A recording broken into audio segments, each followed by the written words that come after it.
This is the coffee's dude. hot. I tell you, the girl I took out. She went back to Okay, Chicago. we're going live right now. Okay, yeah. Damn. No way. She's seen you naked? No. The hotel room's got lights. I want to show you this because you'll think it's hilarious. Hold on. This is the microphone we use when people want to get up and do comedy for the first time.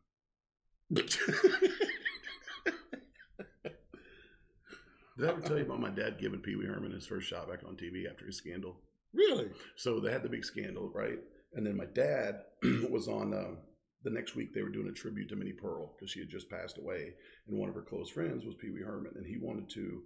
Minnie Pearl and Pee Wee Herman? Yeah. And he just thought she was the world. Anyways, nobody would go out on stage with him. And he was afraid to go out there by himself. People might boo him or whatever. So he was at the Opry and he was going to go back to LA because they asked everybody and nobody wanted to do the show with him. So when my dad got there, they were like, hey, you're kind of like the last one. You should have asked me first. He goes, the difference between Pee Wee Herman and me is I own a DVD player. He was the guy, he was the man's here to pay tribute to a woman he loves. Yeah. And he said, if you ain't got nobody to go out with him, go out there with him, that's stupid.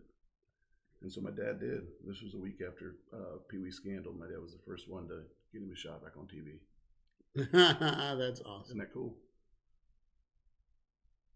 Man, when he passed away, everybody talked about how awesome he was. Yeah. Just as a person, not just, as on TV, but as a person. So, yeah. They said he was like almost like Mr. Rogers when it come to kids and all that kind of stuff. I mean, you know what I'm saying? Give the guy a break. Who doesn't jack off where you want to? Yeah. Well, here's the thing is, in that suit he was wearing, he ain't getting laid. He ain't getting laid if he was tired. Have you seen his movie? What's the name of the movie? Pee Wee's Big Adventure? No, not the movie. They got a new movie. On Mr. Rogers? No. They got a new movie that Pee Wee Herman, I guess he wrote it, but it's starring Daniel Wycliffe. As Pee Wee Herman? Yeah. When's that come out? It's been out. It's hilarious. What is he? Does it show him just like doing backstage stuff? Like his life? life? I don't know if you want to say a documentary or mockumentary, because come on, there got to be some stuff that's embellished. It's Pee Wee Herman. How much do you need to embellish? Oh, it just can't be. So my dad walks in the dressing room and he turns around and the first thing he sees is my dad, which was amazing line as a comic because he just went through the scandal, right? My dad walks in and he goes, they go, hey, we got Shotgun here. He's going to work with you tonight. He's going to spend we're going to share a dressing room with you. And Pee Wee turns around, looks at my dad. He goes, heard any good jokes lately? My dad goes, I've heard a few.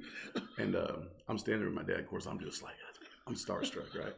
And my dad walks up and he goes, man, I really appreciate you giving me a chance to work with you. And he sticks his hand out. My dad goes, which one was it? True story. All right. We've started. We've been shooting. So this is it. All right, we'll kick this off right here. This will be our good to go. Yeah.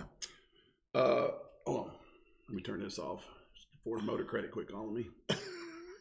They called me the other night. Ain't you getting our letters? I said, yeah, but the last one you sent said final attempt. The hell, I thought you gave up, to be honest with you. Turns out they have not. What's going on, Monty? Not much, man. I'm grateful, man, to do this. I know you set everything up because I suck at all that. Plus, you own the equipment. But we're going to have a fun ride. It's going to be good. Yeah. We're going to have a good time. Okay. You don't seem very convinced of that, Monty. We'll see. Yeah. We'll get into it. What? These people are expecting a lot of confidence out of us. Oh, my goodness. How long have we known each other, Monty? We've known each other for 20, 25 years, something like that. Yeah. Yeah. 20 to 25 is a big gap. Man, it's like 22, 23. I drink a lot, so I don't know what to tell you. There's some stuff I forget. I was in our 20s, so I may have just met you last week. To be honest, I really can't put a year on it. I just know. Okay, did you start at Spanky's with everybody else?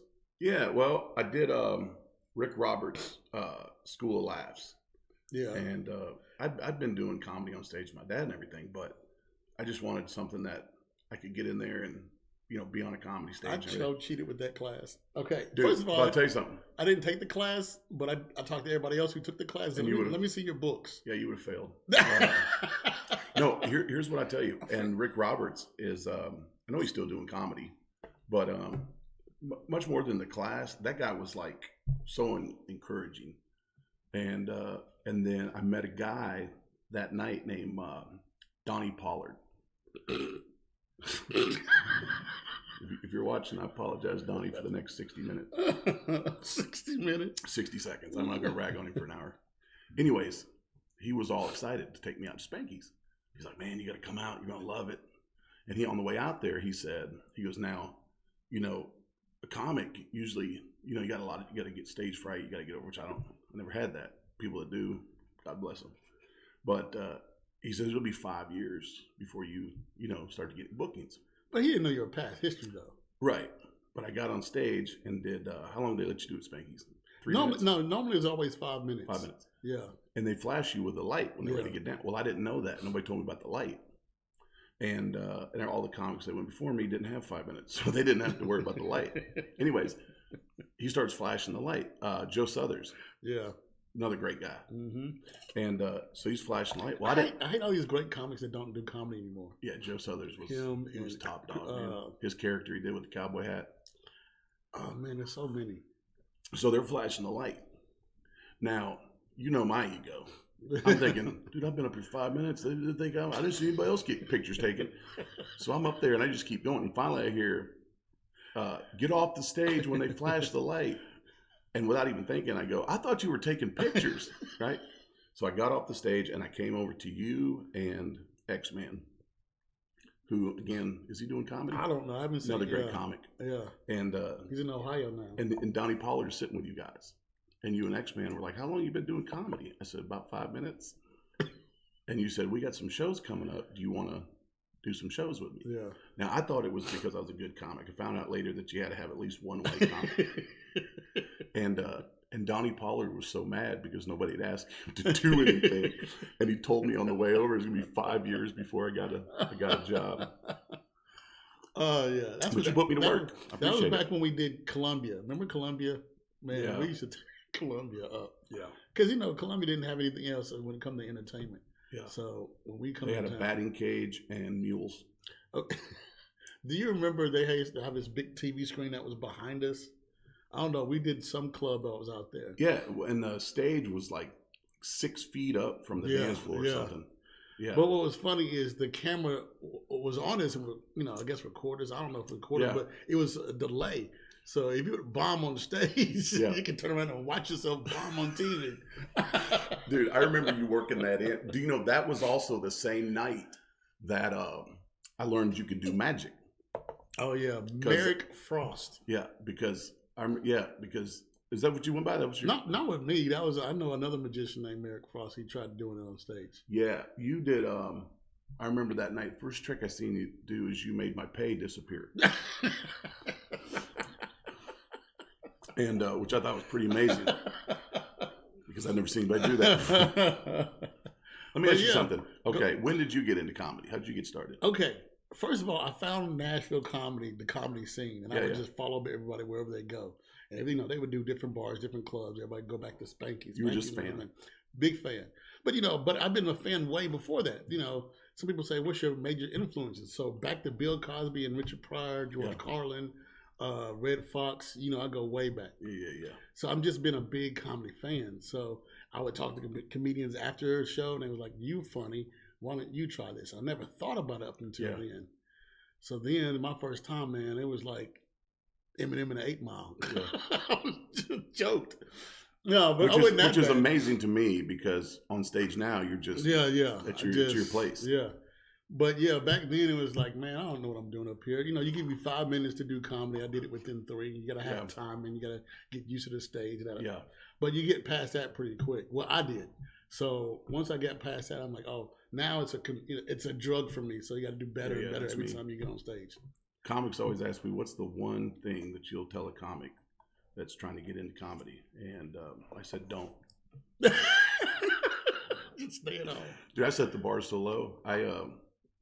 For years, I just wanted to be the DJ on the rock and roller coaster at the fair. Yeah. And I thought that was going to work out, and it didn't. 4 years ago, I gave up and started doing comedy on a redneck bus. Here's what's funny. You remember the DJ on the Rock and Roller Coaster? Yeah. No, you don't. Yes, I did. Was it you? No, it wasn't you. Might have been. How many days did you spend in Topeka?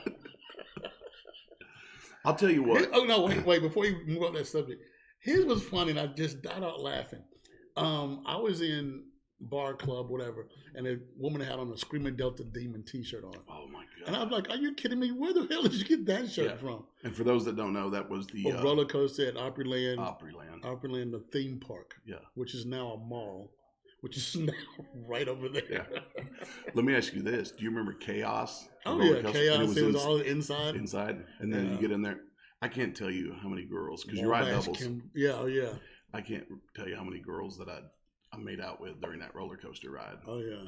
And one girl was, bless her heart, she's a big old girl. And you rode one person in front of the other, and she had to ride behind me because they couldn't get the lap bar down.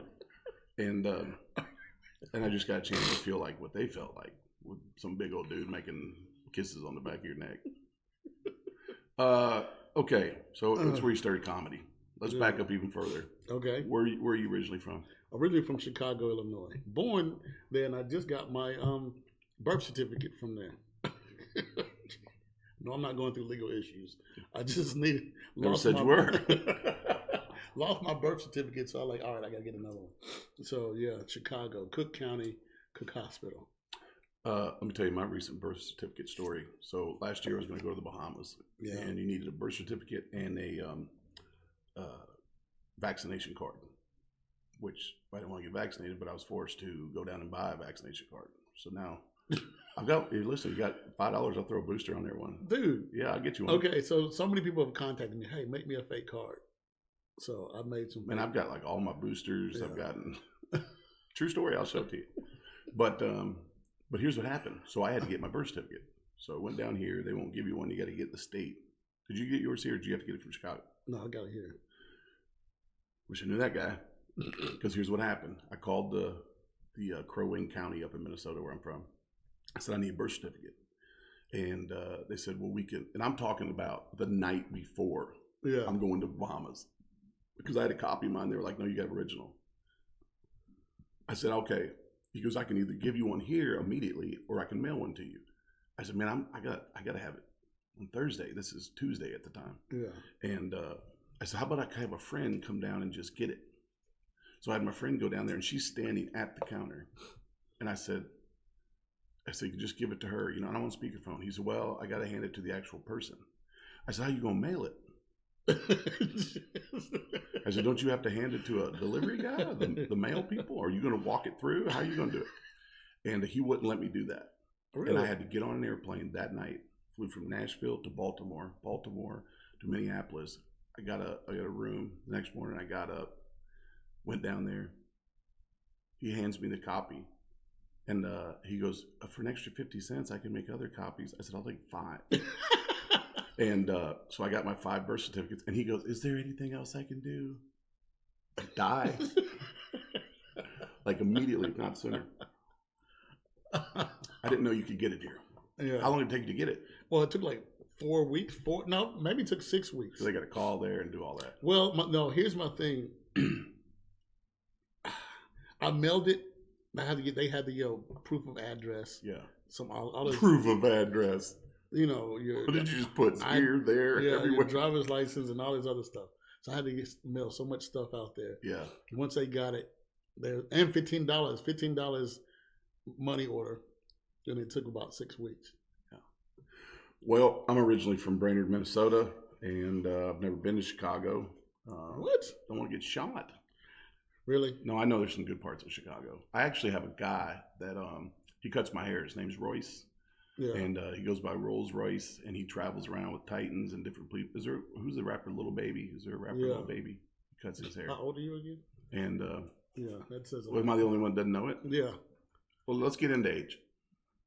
How old are you? Older than you? Wait, am I? You did comic at the crucifixion. But anyways, so he wants me to go talk to. I had the name. I'd be lying if I threw it out there now, but he wants me to go do comedy and talk to the youth at this big church that his dad's pastor at. And he's never met you before.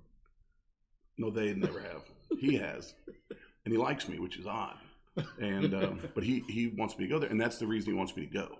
He said, I want you to come as Buckshot, and I want you to speak to the kids, and I want them to see somebody totally different than them, and just hear your perspective on life, and to I'm gonna die. Like, it's gonna be my last thing. You know, they're gonna see me, and they're gonna think, we know about people like you. But it's going to be a cool opportunity. He does. He goes downtown and cuts people's hair and stuff. You've seen the barbers that do that? Yeah. If you guys are wondering why the tables, we don't have a lot of money yet. Yeah. And this is not our table. But no, I grew up in Brainerd, Minnesota, and my mom's family's all from Pikeville, Prestonsburg, Kentucky, all Southern Baptists. Yeah. You know the difference? Northern Baptists said there ain't no hell, and the Southern Baptists said the hell they ain't. And then my dad's family's all from Iowa and central Minnesota. So Minnesota, Iowa, Kentucky, we have been white for a long, long time, my family tree. We're like Elizabeth Warren white. But my dad, and a lot of people know this, but for those that don't, my dad was in comedy. And we moved here. Well, first we went to Branson. My dad had a theater, Shotgun Red, little puppet characters on Hee Haw and all that. Very proud of my dad. And then we came to Nashville so he could do the General Jackson Showboat and do all that. And but I got just recently somebody sent me a picture. I got a picture of me on 4 years old playing drums with my dad on stage, and I'd been on stage my whole life. And then I did a Christmas show that was on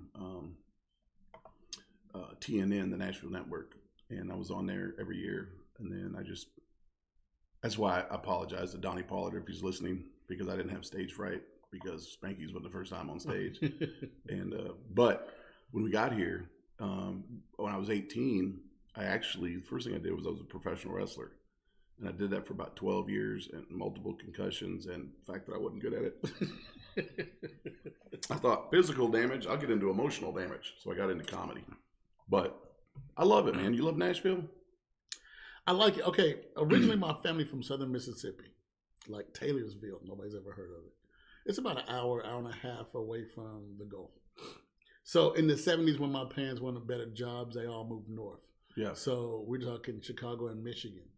So then my parents thought, well, all right, well, we're somewhere in between southern Mississippi and Chicago that they could live. It was Nashville, Tennessee. Yeah.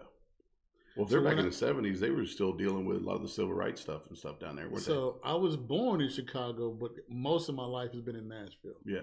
So how old were you when you moved to Nashville? 8, 9. 8, so about 50 years ago? Yeah.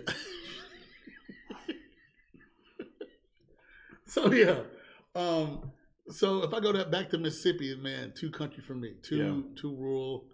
You know, it's like neighbors don't live right next door to each other. Yeah. Go to Chicago, it's way too big, way too busy. I love Nashville. Nashville is growing though, man. Yeah. I like it. I don't know, 20 years ago, but man, right now it's like I was at this people's house the other day and they had a picture of Nashville up, and I could tell, like, man, that was an old picture of Nashville, because first of all, I could tell that Second Avenue or Broadway wasn't what it used to be. Yeah. Now everybody has bought a bar. Every country artist has bought a bar down there. Dude, Garth Brooks just put a bar up there. Garth Brooks, Aldean. It's just you got Miranda Lambert's first female artist. Yeah. And she put her bar 2 doors down from Blake's. Really? On purpose. And if you go into her bar, it's all the food and drinks is 20% cheaper than Old Red. That fire's still burning. Did you see where Miranda Lambert got mad at these girls because they were in the front row and they were taking selfies of her singing? And she stopped singing. She's like, I'm up here singing. She's like, and you're down there taking selfies. Don't you want to hear the music? I'm thinking they paid $700 a ticket. Let them do whatever they want. If they want to read a book during your performance, they paid good money. They're big fans, right? But I figured out why she didn't want them taking selfies. Because about every other show, she gains 30 pounds. And if Miranda Lambert's watching, I'd be impressed. Have you heard that infamous 50 Cent story about Ja Rule? You know, 50 Cent and Ja Rule have beef. So one contest, I didn't know who Little Baby was about 10 minutes ago. You're asking me. Come on. I know 50 Cent is. He did vitamin water. Yeah. That you don't drink. Well, I'll tell you what. Didn't he get shot in the face and all that? He got shot 9 times. Here's the thing is, I like his music, but more importantly, I like how he's overcome all that. And he's a great businessman. Yeah. Okay, beef. So anyway, Ja Rule had a concert, and I think he bought like the first 5, 7 rows of his concert just because he didn't want nobody to be in the concert. So he's out there playing to nobody. I mean, did he have to? You know, people are in there, but yeah, 7 rows back. Now that's some good beef right there. That's good. Funny beef. That's good. He still, he still got paid for the tickets, but still, the funny part is, well, you know, as a comic, them first rows can make or break you. Mm-hmm. Okay, so let me ask you this. Tell me your worst, not bomb, but your worst room and worst heckler. I can tell you. No, I want to know the worst heckler. Okay, and people bring this up all the time, and I'm trying my hardest to forget it because it's so bad. I try, mostly I do comedy in front of white people. Yeah. I'm just. Why they gotta be white? It's just, hey, they like me a little bit better. But have you ever tried to do a black? Everybody can hear you talking right now. You're about the whitest person. Yeah. You know what? Isn't that kind of racist? You're like, you're the whitest black guy I know. As if being black is not enough. It's like, now I can accept you. I tried doing a black college. Mm-hmm. And if you don't come out strong there, they don't get booed. It's like doing an Apollo. Is this where you went to school? No. The Apollo, man, it's rough. That's what I'm saying. It's like I felt like it was the equivalent of doing Apollo. Yeah. And I, did my material, and I thought I was, all right, this is gonna kill him. Yeah. Nothing. And then I did the cardinal sin of saying, "Hey, why don't y'all come up here and do it?" It's a comic. That's a no-no. And I tried to pull that card. Oh yeah, if you think this is easy, you try to come up here. Yeah. Duh. Let's see who else sucks. And as soon as I said it, I'm like, oh, that shouldn't have said that. You have people wanting to come up there? Yeah. You know what I think I like about the Apollo? I love the new comics coming out and giving them a chance. Yeah. What I don't like about the Apollo, and I know they're filming it and you got a certain amount of time. If you're not good in the first 60 seconds, you got to come. But my thing is this: I've been to some shows where comic kind of gets into it and you sit back a little bit and then he just fires up. Oh yeah. So 60 seconds, I'll tell you what, I had an audition with America's Got Talent. Okay. Right? It was downtown at the old convention center. And they have the audition room and you come in and they're like, okay, they call your number and you go in there. So same thing. I'm like, man, I got some good material, whatever. When I walked into the room where the audition was, it was a convention room that had to be 50 yards long. And But did you have an audience or was it just the judges? I had a lady with a table with a camera. Goes, so it wasn't even the judges yet? No, it was just a lady. She goes, step up to the white line and whenever you're ready. And I'm just sitting there and she starts texting with her hand on the record button. So I go, all right. She goes, and I'm just, it's like I always told people, my dad told me, he said, it's like throwing baseball with somebody.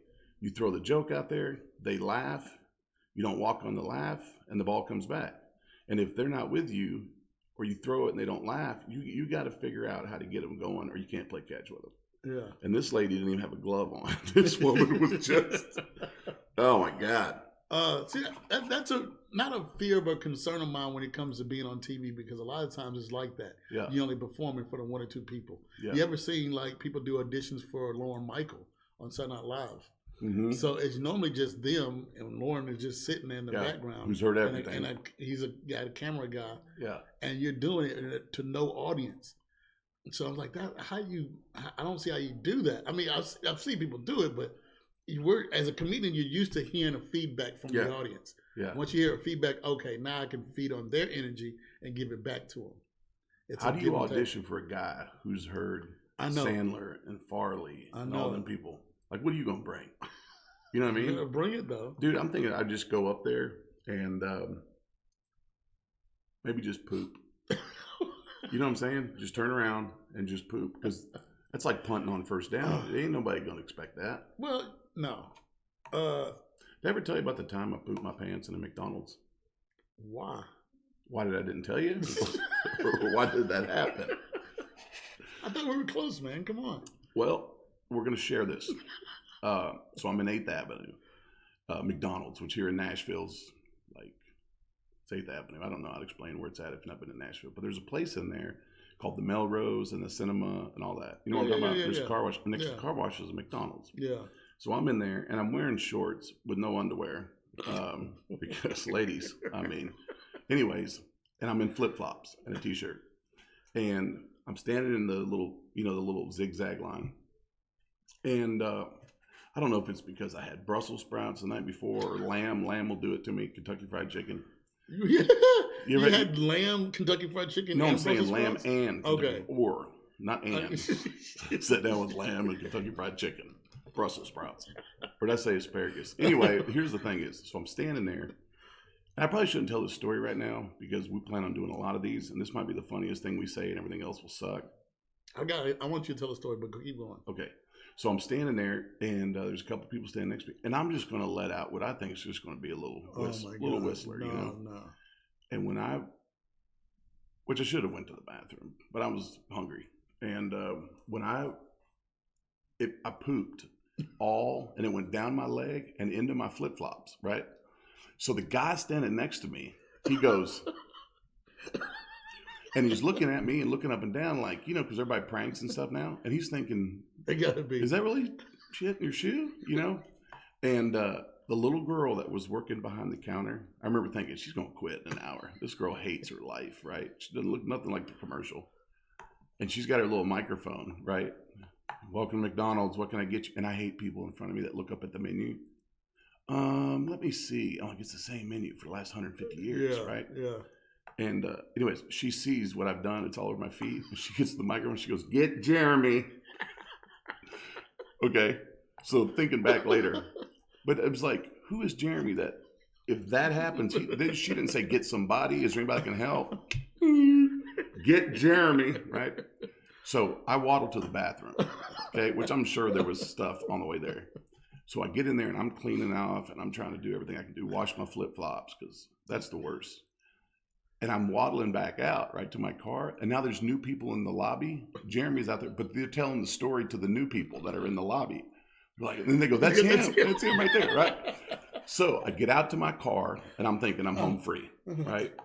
And I realize that I left my keys on top of the towel dispenser in the bathroom. So now I got to get up and go back in. Now there's new people. And they're like, "What happened?" And it's almost like a crowd of people around Jeremy, right? And that's him right there, And then one guy goes, "Come here. You want me to tell the story?" Anyways, I got out the car and I drove off, and I think, I'm never going to be back. I'm never going back in there. I don't know those people. And dude, as a comic, if you take something like that and make a joke out of it, then you got it. That's why I always thought you should be able to do, if you got something that damages your business, you can deduct it. I think if you do a show and it bombed, you should be able to deduct like the gas going out there in your car. All right, let me hear you. You're up. No. Tell a story of. I'm gonna give it bits and pieces, but you filling everything else. Halloween, you had on a huge afro with huge shoes, and there was passed out drunk people everywhere. Yeah, that's the story I love.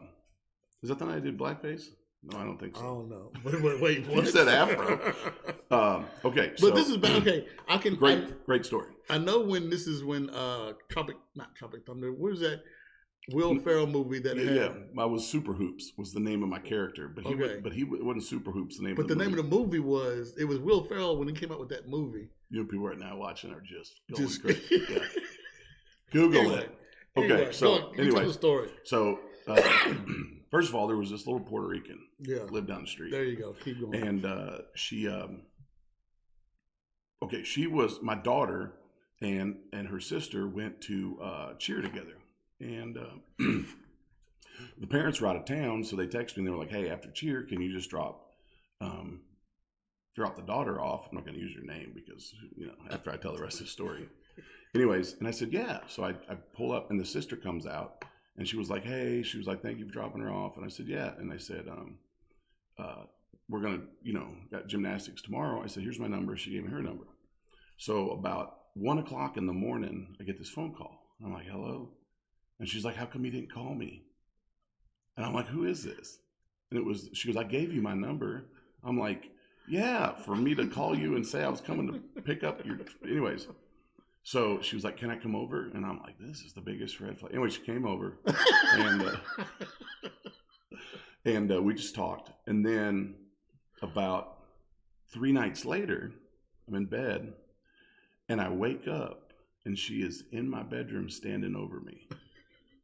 Surprised you're alive right now. And I said, how'd you get in my house? She said, you left your kitchen window open. So I'm thinking, dude, she's got to go. Anyways, I let her stay. Dude, she eventually, she cut the hose on my grill, thinking I was gonna go out there and turn it on. It was gonna kill me, but they got regulators on it. But the thought alone, anyways. So then one night after that, about a week later, I had this balcony that went out from my bedroom, and I hear this smash, dude. Right. Well, I had locked everything, windows, doors, everything.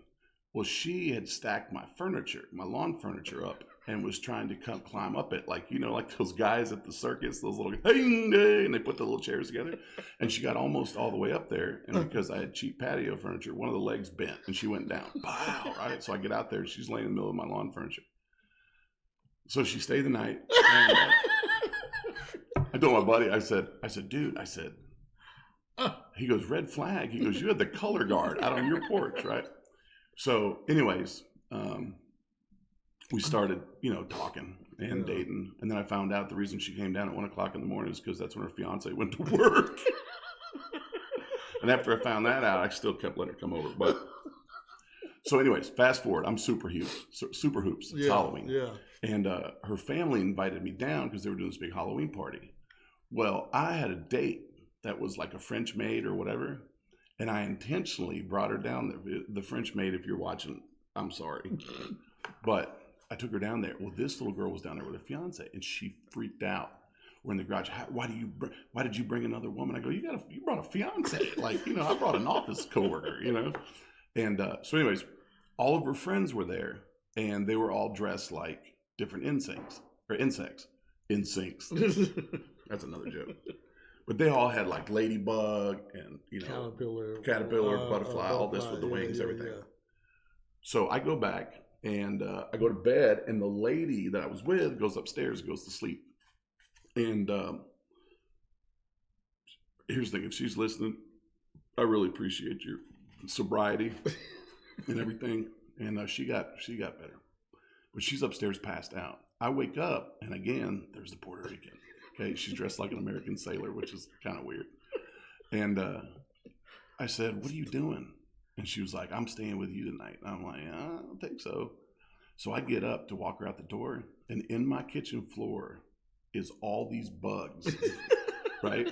And it's like dead, like they hit the zap. Anyways, I got a ladybug passed out by the kitchen table, and there's just bugs everywhere. Yeah.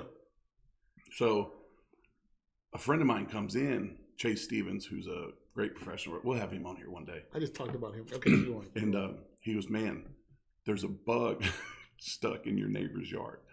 And I go, like a VW? He goes, no, she's got an Accord. So I get out there, and as I'm walking out off my balcony, there's a kid dressed as Teen Wolf. Yeah. So I hear this dude, and I look over, he's jumping off the rail, right? I'm like, what is going on? Well, Teen Wolf went up and slept with the French maid. Which she's at the door going, what happened? Anyways, I'm like, go back in the house, right? I get over there, and there's this Honda Accord with this bug drunk trying to get out of the yard. So I tell the Teen Wolf, I'm like, listen, go down to your house and get your dad's truck and a chain and come back up here. We got to get this girl out of here. The neighbors out there freaking out. And so he shows up, and he's got Dad in the truck. I said, I never told you to bring Dad, And Dad's drunk, so Dad hooks the chain on this girl's Accord. And he's like, all right. He said, you ready? And she was like, yeah. Instead of like snugging it, he just drops it. He got into second before that chain come tight. Ripped the bumper off the back of the car. Her trunk lid went up. Boom, right? And anyways, we get her out, and she leaves. And I got all the other bugs. I'm like, everybody's got to go. Fly away, And I think they all got in the Accord. Anyway, I put the girl in my car, and I'm like, get in the car. I'm taking you home. Right? Yeah. So I take her home, and there's her boyfriend in his sailor outfit. And she goes, I'm not leaving. I'm going home with you. I said, I don't believe that's an option. And so I just opened the door and pushed her out, right? And she's walking across the driveway, and he's like, what's that all about? And she's probably 4'11". He's probably 6'2", but she's Puerto Rican.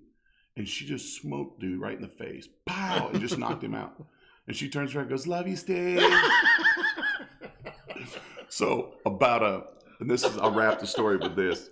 About a week later, me and Chase are coming back from a bar. Yeah. And we went to, it was a gentleman's club. We were down there trying to see who we were going to put through college. And we come back and he sees her car. So I was like, that's her car right there. You know, she's home. So he takes me, drops me off at the house. And that's the night I had to fake a concussion because I'd been out drinking. My girlfriend was going to be mad. I'll tell that story later. But he sends me a picture of her car after he left me. And he had taken a car key and scratched my name, Steve, across the side of her car. And he took a picture, right? And I said, "Dude, are you serious?" I said, "You put my name on the card?" He goes, "Well, she knows who she's messing with now." And I go, "She knows exactly who she's messing with. I'm going to have to pay for that." So the next day she calls me and she was like, she said, "I know you come down here and keyed my car." I go, "Absolutely not."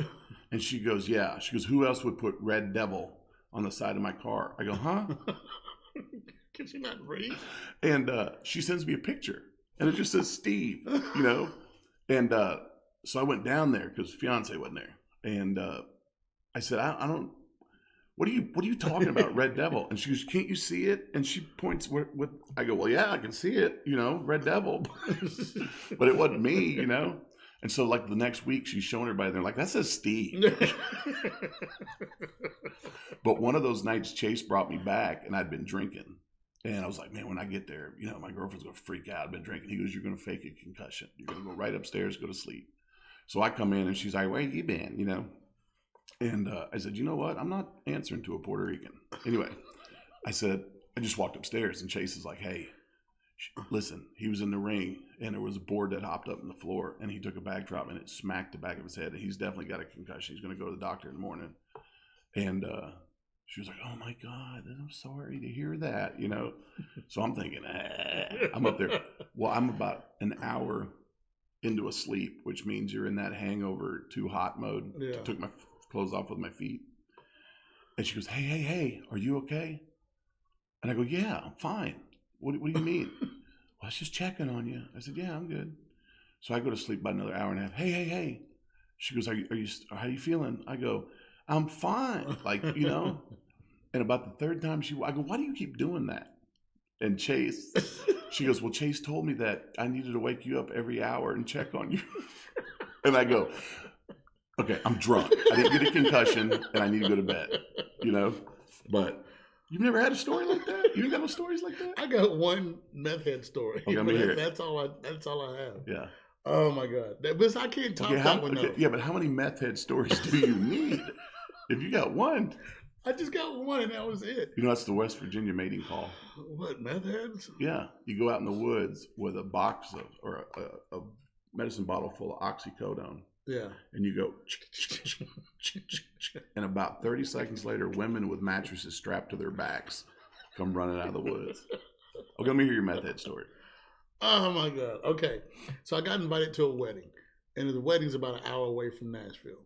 So my thing is, you know, I started asking all my friends. They're all busy that particular weekend. I'm like, man, I don't know who to ask, but I want to go to the. You're looking for a plus one. Yeah, there you go. And so, as you know, I fix and repair computers. Yeah. So my thing is, I see this girl out. I fixed her son's computer a couple of times, and I saw her at the Rusty Nail. You know what the Rusty Nail is? Is she cute? She looks normal. She looks normal. Yeah. And so my thing is, all right, so I see you at the Rusty Nail, I'm going to invite you. So she said, "Oh, yeah, I want to go. I can't wait to go." So as a gentleman, to go pick her up. Rusty Nail, bar in Nashville, where we do comedy. So, you know, as a gentleman, go pick her up. So as a woman, she gets in the car with 2 pairs of shoes, you know, high heels and flats. You know. Let me ask you this. Are you a gentleman or you just picked her up as a gentleman? Okay, heels and flats. So heels and flats. Then she has a glass of wine. So she's going to drink a glass of wine as we're driving up there. And, you know, she has a hairbrush. You know, a woman that come prepared. Yeah. So, all right, cool. So we talking all the way there, an hour away. So we're having a good time conversation. This is my real time getting to know her beyond being just a client of mine. Yeah. So, all right, cool. We get there at the wedding. You know, like I said, I know the wedding party. They're all busy. I get that. So she's the only person I have to talk to. We're having a great time. Yeah. After the wedding, open bar. So, yeah, of course, we're drinking even more. So my thing is, all right, right before the reception gets started, I said, look, we've had a lot to drink. We've had our food. Yeah. I don't want to get too drunk and then try to head back to Nashville. Yeah. So let's go ahead and go now. So we had a couple more drinks. So on the way back to Nashville, she said, Monty, you're cool as a fan. We've been hanging out, had a great time. I think we should start seeing each other. But I got to tell you something first. Okay. She said, I love doing meth. You couldn't start off with weed, cocaine, or anything else. You went straight to meth. Or you could just say, hey, I like to, party and... No, she said meth. I'm like, wow. Okay, so I don't act like I'm shocked. I'm like, okay, normal face. I gotta get this girl back to Nashville. Okay, what did you normal face? But what do you say to that? What's your response? Oh, I get it. As much as you like to laugh, my first question was how often. So then she still started to talk about how often. She said, okay, she has a son. Like I said, I think she was computer. So she said, when he's with dad, the whole time he's gone, I'm high. Really? How long is he gone? He's gone every other weekend. So here's so far, your story is matching mine. So don't feel like you're scared. So my thing is, first of all, she's a registered nurse. That's even scarier. Okay, I picked up. She has her own house. Yeah. She has a car. She has TVs that are not missing. So she has. So I'm like, okay, I guess being a nurse can pay for meth on the weekends. Dude, don't you see red flags? You deal with them like I do. Here's where it gets worse. We get back to the Rusty Nail because now we're back in Nashville. So let's have some more drinks. So what time of night? Back in 10, 11. All right. So we're back at the Rusty Nail. Everybody see us. We're coming from us, I'm in a suit. She's in a dress. So everybody at the Rusty Nail is wearing jeans and T-shirts. Yeah, so where'd y'all come from? So everybody's like, yeah, where'd y'all come from? So we told them. So next thing you know, within 30 minutes, she disappears. I'm like, oh no, where is she at? So I'm texting, calling, are you okay? Where you at? Did somebody pick you up? I got a good idea. Her shit is still in my car. She has a pair of shoes in my car. She has a brush in my car. She has a wine glass in my car. Yeah, you guys are dating. So it looks like, okay, if this girl is dead in a ditch somewhere, Monty did it. Yeah. So she's what color missing. Was this girl? I'm just trying to figure out if you're going to prison or jail. Oh, I'm going to prison. I'm definitely going to prison. Yeah. So she's missing for 48 hours. 48 hours. And then she texts me and said, hey, just leave my stuff on the porch. Where you been? No answer, no reply, no, hey, I'm okay. Just leave my stuff on the porch. So 48 hours before she responded. Yeah. And the whole 48 hours, I'm like, okay, I'm dead. I'm going to jail. Yeah. This girl is dead somewhere. She's missing. First of all her stuff would be in a ditch on the way to somewhere. So yeah, so here's another part. I gotta throw this in real quick. It's only gonna be 5 seconds. Go for it. I was watching this forensics show where they showed this guy, and he absolutely just like murdered all these people. I think it was 700 Club. Yeah. And he popped up, and I said, that guy looks just like Monty Hicks. And I called you, and I sent you a picture, and you go, yeah, that's me. And I go, so this is not like fake actors, like you really did this. So you were already on one of them shows to begin with. Yeah, that was a good show. Okay, let's go. I'm gonna go back to that. 48 hours. So 48 hours, she's gone. Leave my stuff on the porch. There you go. So now every time I hear from her, hey, I'm looking for cocaine. What? I'm not a drug dealer. What are you calling me for? What color is this girl? Come on. So what's funny is about 6-7 months later, she tells me, hey, Monty, I found somebody. We're about to get married. I'm like, I want you to come to the wedding. I was like, I got to go to this meth wedding. All day. I got to meet the guy. And so the guy who I went to his wedding and brought her, I told him the whole story. He said, oh, dude, I'm being your +1. I got to see this. So anyway. You knew better to call me. Bad thing about it is they eloped. And I'm like, fuck, I wanted to see that wedding. Yeah. I wanted to see that wedding. Not happening. So, not happening. Are they still together? No. She's still alive? I guess so. Have you seen her around?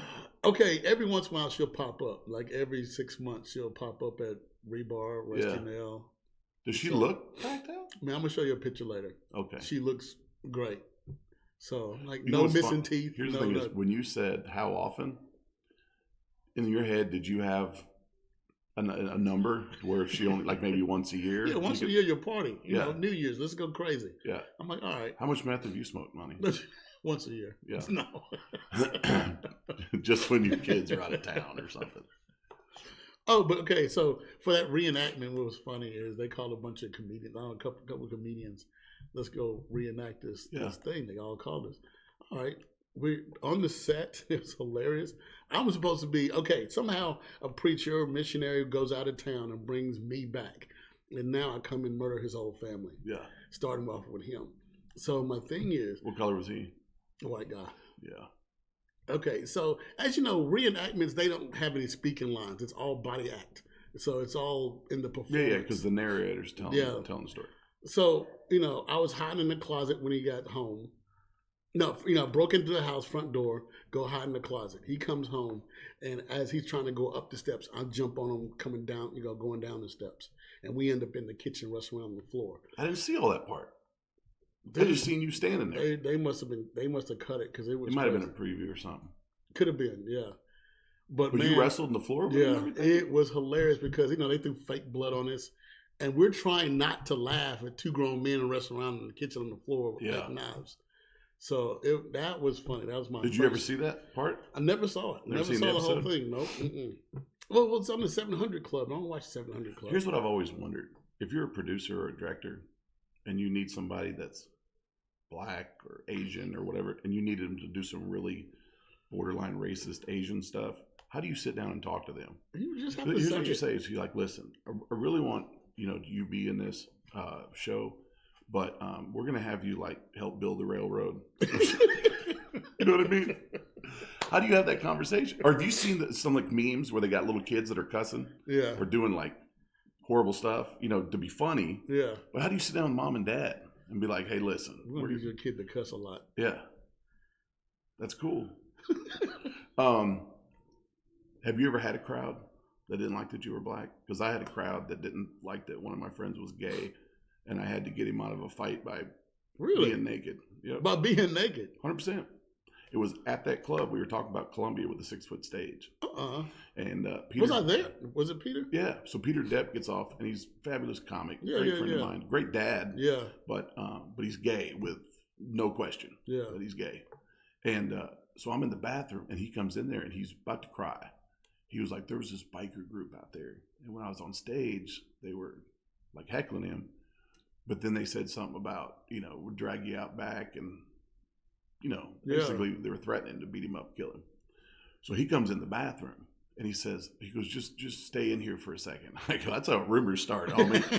You got a time limit. I'm out of here. I got bugs at the house, And bugs at the house. But here's what he said. He goes, they're coming in here and they were following me. Yeah. So I'm standing there next to him. And we're both like peeing, so I'm already pants down. And when I see him come into the restroom, they're like a line of them. Like here they come, and they are pissed at him because I think he said something back, And as soon as they walked in, I turned sideways with my junk out, and I go, "Hey, Peter, I want you to look at this." I go, "Does that look like something like I could get rid of with cream or something?" Well, all these guys are piling in, and there I am. He's like, "Whoa, whoa!" They all backed out, right? And so I don't know. Anyways, they left. I don't know how we got out of there. Okay. So fast forward about 3 weeks later, we're at Spanky's, and I'm in the crowd with this girl, not the Puerto Rican, but there was another story. But I'm sitting there with her, right? And I hadn't seen Peter in about 3 weeks, and he gets up, and he's being serious, and he said Steve was, he was there that night, and he saved me with, by showing me his penis. And this girl sitting next to me is like, and I'm just looking straight forward. And then he went into this, I need to manscape and Chewbacca and all this other stuff. He studied your dick. Dude, I had one guy that wanted to do comedy, and I had brought him out to open mics enough times that people knew him, that he knew he was with me, right? And the first time he gets up on stage, it's his first night. And I don't know why I didn't ask him what he was going to tell or say. And he gets up there and he says, let me ask you something. Show of hands, how many people remember you and your friends bumping weenies when you were kids? And everybody went, isn't that your guy?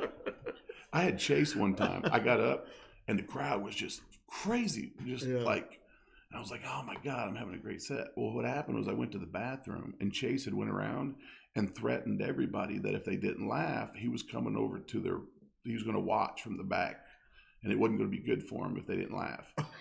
So I was telling stuff that was horrible. And they're all ovation. Like, standing ovation. Yeah, perfect. My greatest Peter Depp story is I did they had a comedy roast for me at a swinger club. And he came out in his underwear, Spider-Man underwear at that. Let's back up because I think we went through that kind of fast. Where was this at? Was that a swingers club? Yeah. Were you a swinger, or you were just doing the show? Just doing the show. Yeah. You had +2s, +3s, got pineapples upside down on the porch. All right. Underwear. But we did a comedy show there. Yeah. It was a comedy roast about me. So yeah, Peter Depp was there in his underwear telling jokes. Yeah. That was before the guy that takes the shirt off. Was it Bert? Bert Kirsten. You know what? And tell me if you feel this way. Yeah. I love, obviously, comedy. We're in comedy. And I love watching comedy shows. But for whatever reason, I can't remember people's names. And there's a lot of new people. And I just don't watch it enough like a fan does. And as a comic, there's a lot of times you'll write material and then you'll go back and be like, did I get that from that person? Yeah. Or is it in that style? Because I've heard comics get up with their, Brussels sprouts and lamb. But you know what I'm saying? Is you get up and you can hear their cadence and you go, oh, I can tell you who your favorite comic is. And but there's a couple comics right now. One of my favorite is Sebastian Maniscalco. Oh, I love him. I hope I ain't murdering his last name. Yeah. And Cat Williams. Yeah. I love Cat Williams. And but that Bert guy, everybody that my buddies have called me, they're like, dude, have you heard that guy on podcast? And I was like, yeah. They go, you sound just like him, like your voice. I can see a similarity, but I don't think it's exactly. I don't think it's. You're both big guys. You both got beards. They said on the radio. They didn't see me. No. Well, here's what I thought is if I could do a impersonation of the guy, then my comedy would last about a year until people thought you're just an idiot. What's the biggest show you've ever done? I don't know. I don't know. Drunk? No. Were you drunk? You don't remember? I drink a lot. I don't know. You don't know your biggest show? I have a lot of big shows. Okay, put it like this. Let me say this. Okay. We talked about this before the show, and I think it's cool because he's a legend. Yeah. You opened for? Gallagher. Yeah. And how'd that show go? It was good. Where was it? Nashville. It wasn't an arena. Was it 3rd and Lindsley? No. It was. No. I don't know. Fuck, dude. This is going back 15 years. Yeah. 15 years. So it was somewhere off of the Mumbrium. Mm-hmm. But yeah, it was a substance. Where was that place in Midtown that we did? Was it Blue Bar? Blue Bar. We did the Blue Bar before. Yeah, that was a fun room. Yeah, they tore that club down though. And I told you before the podcast, I said, didn't you feel kind of uneasy that they put you opening a guy that smashed watermelons? And you go, believe it or not, I don't like watermelon. And I said, well, they might think it's racist, but I always assume when I see like a Japanese person that they're great in martial arts. Yeah. Or I see a black person, I'm like, oh my God, he's got probably the biggest weenie on the planet. I'm going to go over and offer some watermelon if he'll show it to me. But that's funny. Yeah. That's how white you are. You're the whitest black guy I've ever met. It's almost like, you know what? You're cool now. No. Does it make sense or no? No, it don't make no sense to me. Because everybody likes watermelon chicken. Who doesn't like watermelon chicken? I love it. But I'm not well endowed, so I've been to Atlanta. It's not all true. I've been to Atlanta. I've been to Knoxville to do comedy. I've been to comedy. What's Knoxville? Is it Side Splitters? Side Splitters, yeah. So I've been to different places to do comedy that's bigger than Zany's. Yeah. So of course I've done Zany's. Yeah, multiple times, right? The first time I did Zany's, Cletus T. Judd was having a contest, 4-week. Yeah, I was gonna brag on that. You won it, right? I won that whole thing. Yeah. And here's another thing. Yeah, This was back when me and Monty Mitchell, you know who Monty Mitchell is? Yeah. We started. Great comic, good friend. Yeah, we started about the same time. And I felt bad because I beat him on that contest. Yeah. Now, here's another thing I feel bad. I think it's all about popularity, whatever. Yeah. But back in 2011, I got, Best Comedian of the Year. Yeah. And again, I felt like, oh man, I got slighted some people because I beat Renard Hurst. And Renard Hurst is a great comedian. Yeah. You everywhere. You put him on a lot of your shows. Oh, yeah, definitely. He's a substitute teacher? Yeah. I don't know if he's still doing that. But my kids called and they were like, we got this teacher. It's just hilarious. He was sub. And I said, what's his name? And I don't know if that's his stage name, but that's who it was. Yeah. And then so I told him the next time I see him, I go, my girls just think you're hilarious. And they're like, have you been up to the show? I'm like, no, they're in 4th grade. 2 Rivers. He's like, oh, yeah. Great comic. I love him. Yeah. Yeah, I would love to see him as a teacher. We need to have some of them guys on the show. Yeah. Because they got great stories. Well, this is our first episode, and we're going way past 30 minutes. Yeah, well, everybody knows it is. They're watching this going. I'll tell you a funny story about people watching. I got to do the Midnight Jamboree. It's the show right after the Opry. I've always wanted to do it. 73 countries, 200 million listeners, iHeartRadio, XM Satellite, all that. So pumped. And my daughter said, you gotta plug your social media. First of all, she said, stop posting pictures of your meals on Facebook. Nobody wants to see what you're eating. And so I go there and I'm plugging. Follow me at Buckshot Comedy. We're doing a raffle. I'm giving away a 2023 Ford F-150 fully loaded extended cab 4x4 windshield wiper blade. No way. Anyways, plugged it. So the next day I'm waiting for, I didn't get one friend request. Not one on any of my socials. And my daughter goes, well, Dad, what do you think happened? I said, well, 2 things.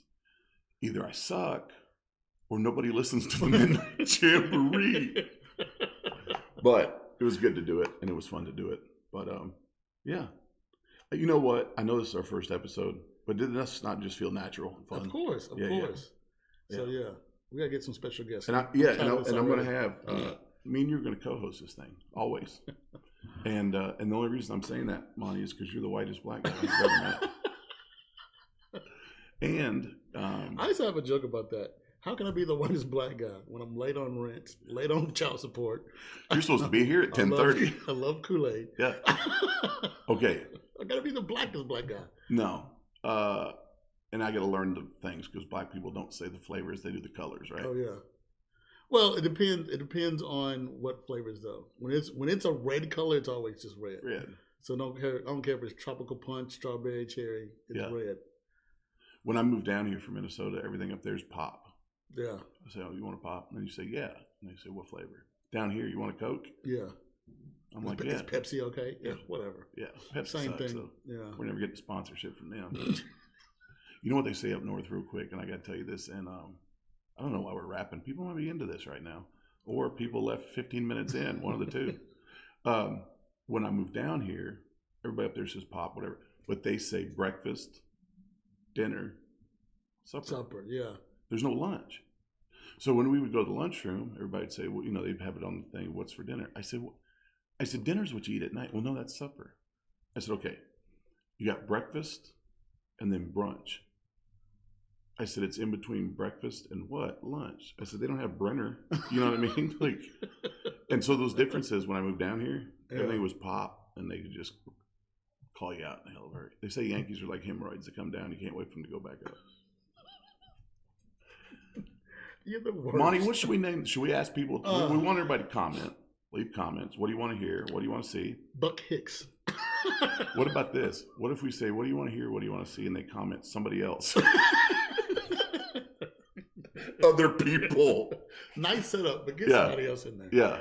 What do you think? Should we ask people to throw out some names? Nah. Okay. Well, Sarah from Wisconsin writes in, and she says she loved the show. Can you replace both those guys? Yeah. The chairs. You could leave the chairs. I don't know how much we paid for this whole set, but we went in pretty steep. Yeah. There's a big screen behind us that's supposed to have our logo, but we didn't pay for the Wi-Fi. I'll put your logo up. Yeah. See, No, we got to put our logo up. We'll get to that eventually. Okay. It's day number one. You know what that is? You haven't decided whether you want to do this with me or not. You don't need no logos yet. All right. We'll see how it goes. So how do we wrap this? Give shout outs. Yeah, give a shout out. No. Who do you want to shout out? Okay, shout out to you. Thank you for doing this. Yeah. Shout out to you for thank you for doing it.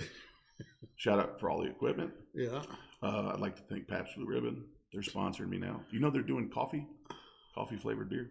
No, they're not. Yeah, no, they are. Yeah, it's coffee flavored beer. It's in a 4-pack. It's at Walmart. 100% true story, Hannah guy. They're making coffee flavor, which impressed me because I didn't think they made beer. To be honest with you, if I didn't get free shirts, which I love Pabst Blue Ribbon, I drink it every single day, and they're American Patriots and damn national treasure. Let's give a shout out to some of the comics. Monty Hicks, love Monty Hicks. There's a live audience. Oh my God! Welcome. We have people. We already have fans going by. We love it. You know, those people are actually not fans. Don't say that. We're filming this at my apartment complex in the clubhouse, and those people are paying rent on time. Yeah. Hey, this is a great place to do a podcast as well. Are they just looking here? You showcasing this? I've been here 3 years, and I absolutely love it. So, you guys, if you guys decide, it's great. Good times. 3 years, but just now inviting me over here. Well, I started doing the podcast because the last 3 months I've been late on rent, and Nicole's been nice about it. I think she's fed up. She's fed up. Yeah. She's tomorrow. That's what I told her. I said if I can do a podcast, then I could probably start making enough money to pay my rent. Oh, that's clever. See you guys. True story. No, I haven't paid my rent in a long time. Yeah, 2 or 3 months it's been late. Why? I don't know. I tried to send him a thing. I sent him one thing trying to get out of it and told him that next week I had to make a wish and that that was me. You want a wish? Yeah. Yeah, my wish is that you, but they've really been good to me. This is Lincoln Properties at the Sound at Pennington. And if you're watching, probably going to be late again. But I'm the blackest white guy, you know. Monty. All right. Thank you for doing this, brother. man. Yes, we got it. See, that's how white it was. I didn't know to go into the snap or whatever. Dude. All right. We're going to come up with a name. We want everybody to comment, leave messages, and don't delete. And we apologize on the front end for anybody that was in our stories. I know the Puerto Ricans still climbing in balconies. And I don't know what happened to the bugs. But you said the lady smoking meth was safe. Yeah. She was still good to go. I guess. You think she's still doing meth? Yeah. Does she look like it? Yeah. Well, no. She doesn't look like it. I'm like, what are you doing at the hospital? What's her first and last name? I'm not putting that out there. It's an obituary. Don't worry about it. You know, my daughter fell in love with a Puerto Rican. True story. She's going to Belmont and fell in love with him. Okay. And she called me and she was like, hey, I fell in love with this guy. And I said, yeah. She said, he's from New York. I said, all right, finish the joke. I got stuff to do, right? And she goes, he's Puerto Rican. I go, come on. I don't need this in my life, right? But I met the guy, and he's from Port Washington, Long Island. Fabulous family. They're moving to Nashville. He's a fabulous individual. But she was in New York, and they were on the subway, and she goes, Dad, I was kind of nervous because some people were kind of, just being rude or whatever. And I said, you were in New York? God, that's shocking. And she said, but Juan said if he gets bad, he had a knife on him. And she goes, can you believe that I would never thought that Juan had a knife on him? I go, he's Puerto Rican. He probably had 6 or 7 knives on him in his boot, everything else. But he's the whitest Puerto Rican I think I've ever met. All right, Monty, let's wrap. Thank y'all for watching, listening.